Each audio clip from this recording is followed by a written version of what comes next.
भाजपा का काला कानून। और इस पे मैं आज जो भी मेरे ड्राइवर साथी हैं उनके सपोर्ट में आया हूं। और ये जिस तरह से 1-2 दिन से चल रहा है, ड्राइवर का मतलब सिर्फ ट्रक बस चलाने वाले लोग नहीं, हर वो इंसान जो खुद की भी गाड़ी चलाता है या टू व्हीलर चलाता है। तो आज ये जो भाजपा का काला कानून है, मैं क्यों भाजपा का कह रहा हूं, क्योंकि सरकार एक पॉलिटिकल पार्टी की तरह ही काम कर रही है। उसे नहीं पता कि सरकार किसी भी तरह किसी जाति, धर्म और प्रांत के आधार पर नहीं होती है। सरकार समानता के लिए होती है और सरकार समान व्यवस्था के लिए होती है। पर क्या करें, भाजपा कुछ करती नहीं है। जिन्होंने किया है उसके नाम बदल दिए और खुद कुछ बनाना चाहती है तो देश को बिखरने के अलावा कुछ नहीं करती है। इसी तरह ये जो एक काला कानून एक्सीडेंट के लिए बनाया है, उसमें अगर एक्सीडेंट होता है तो एक्सीडेंट करने वाले को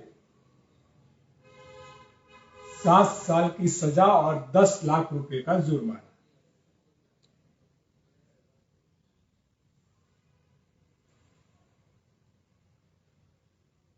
दस साल की सजा और 7 लाख रुपए का जुर्माना। इसी तरह कानून बनाया गया है। पर एक्सीडेंट किया नहीं जाता, हो जाता है।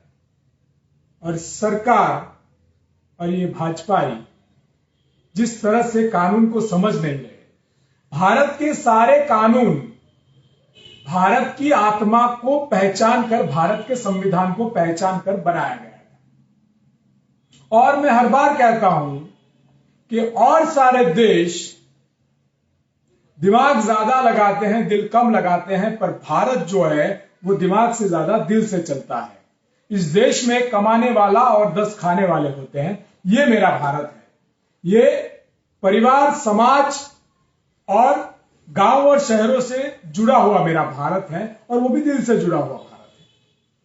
जिस भारत में ड्राइवर की तनख्वाह 10,000 या 15,000 होती है और वो एक ड्राइवर अपने घर के 10 लोगों का गुजरान चलाता है, अपने बच्चों को पढ़ाता है, अपने बच्चों की या बच्चों की शादी करवाता है और अपना जीवन चलाता है।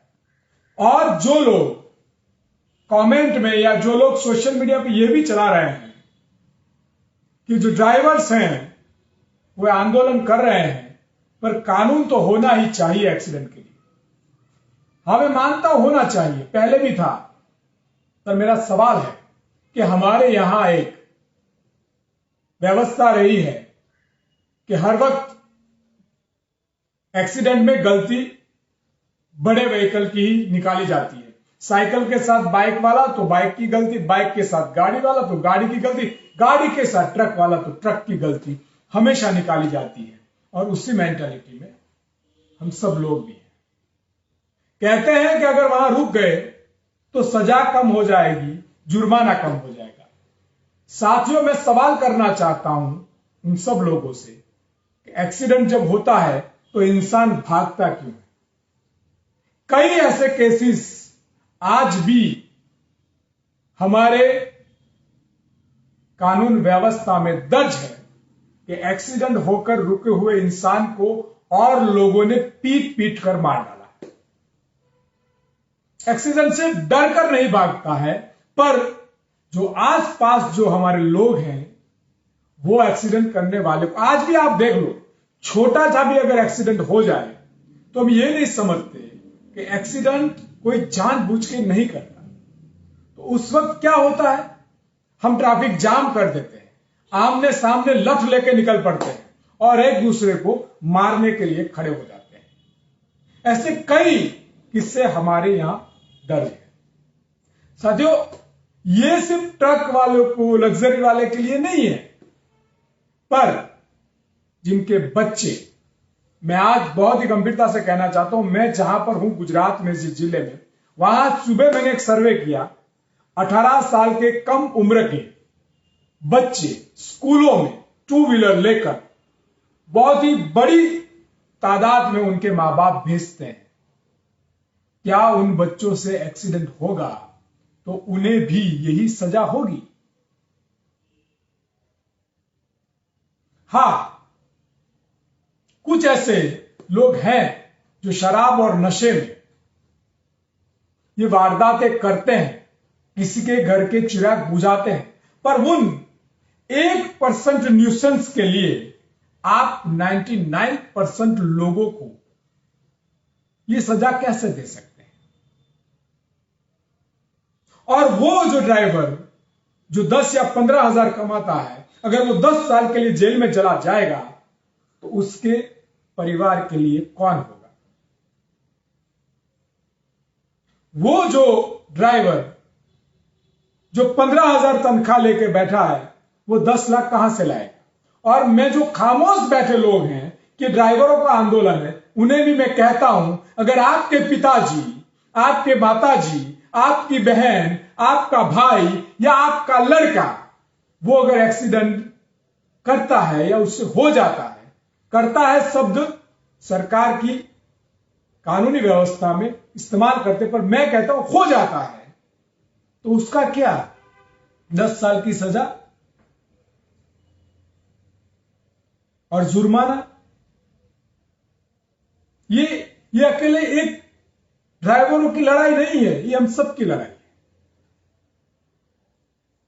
क्योंकि जो हो जाता है उसमें क्या करो? ये जो सरकारी कॉन्ट्रैक्ट्स में इतने बड़े बड़े ब्रिज बनाए जाते हैं, वो ब्रिज टूट जाते हैं, उनका क्या हुआ? उसकी जिम्मेदारी किसकी?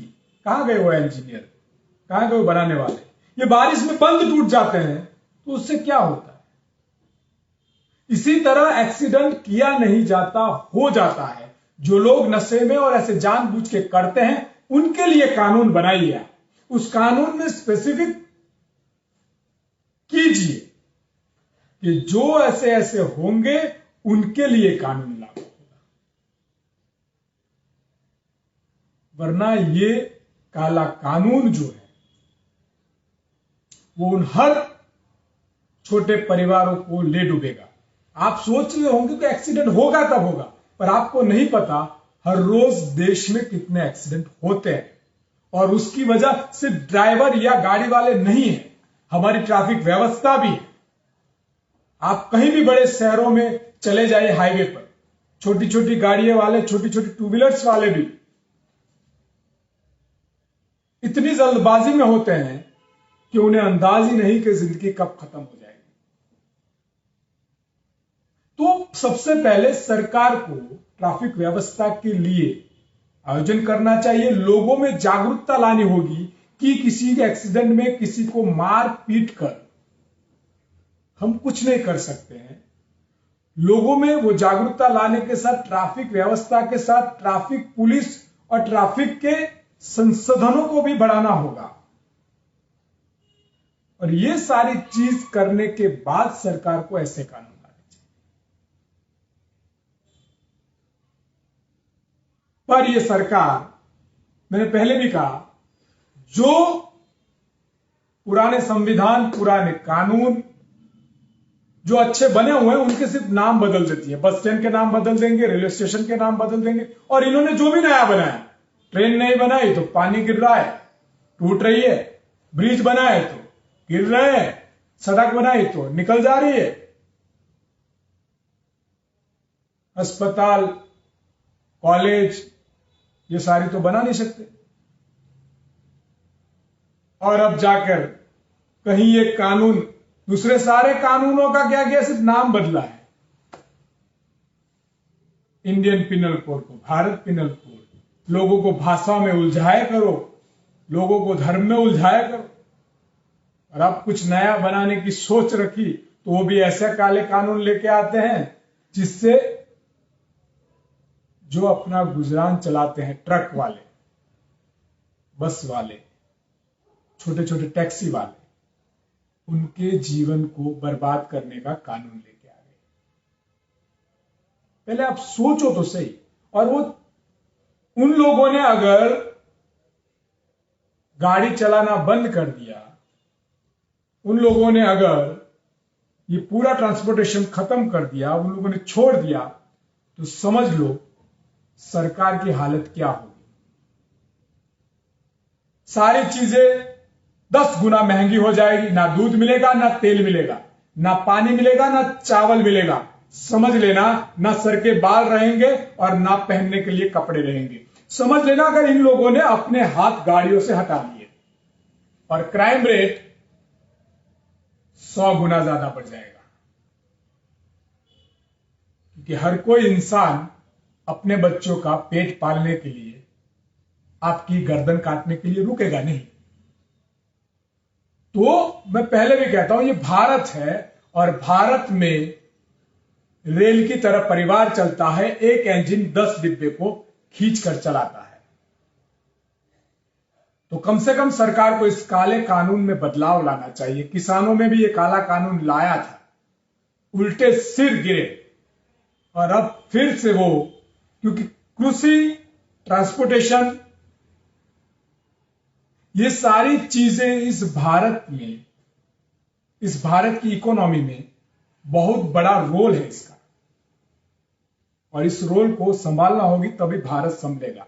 मैं आज गुजरात से, सरदार पटेल की भूमि से, ये जो भी काला कानून है ड्राइवरों के खिलाफ, उन सब के समर्थन में आवाज उठाता हूं और इस सरकार को, इस भाजपा की नीति को विरोध करता हूं और कहता हूं कि इस कानून में बदलाव लाया जाए। और सभी ड्राइवर, और जो लोग घर में बैठ के, ये सिर्फ ड्राइवरों का इश्यू है, इसमें हम नहीं बोलेंगे, उनको कहना चाहता हूं, अपनी मूर्खता को उजागर मत कीजिए।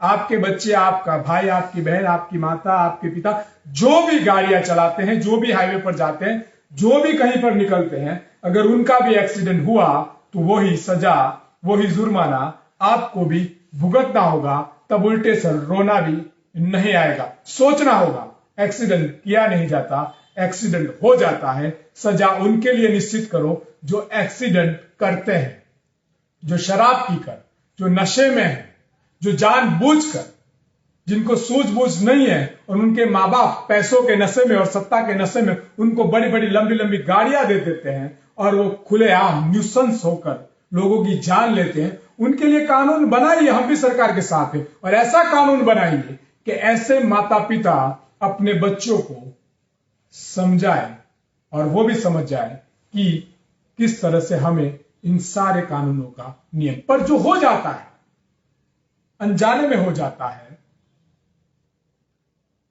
ऐसे में ये कानून नहीं होना चाहिए। तो मैं फिर से कह रहा हूं कि मैं निकल चुका हूं इन सारे ड्राइवरों के सपोर्ट में।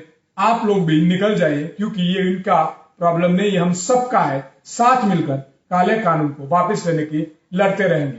भारत माता की जय। हाँ, एक अगत्य की सूचना आपको देना, कल 3 तारीख को जंतर मंतर दिल्ली पे इन्हीं ड्राइवरों का बहुत बड़ा आंदोलन है। मैं जो भी दिल्ली के आसपास साथी हैं, जो भी लोग हैं, उनसे विनती करता हूं ज्यादा से ज्यादा ये मेरी बात उन तक पहुंचाई जाए और ज्यादा से ज्यादा लोग उनके इन आंदोलन में जुड़े।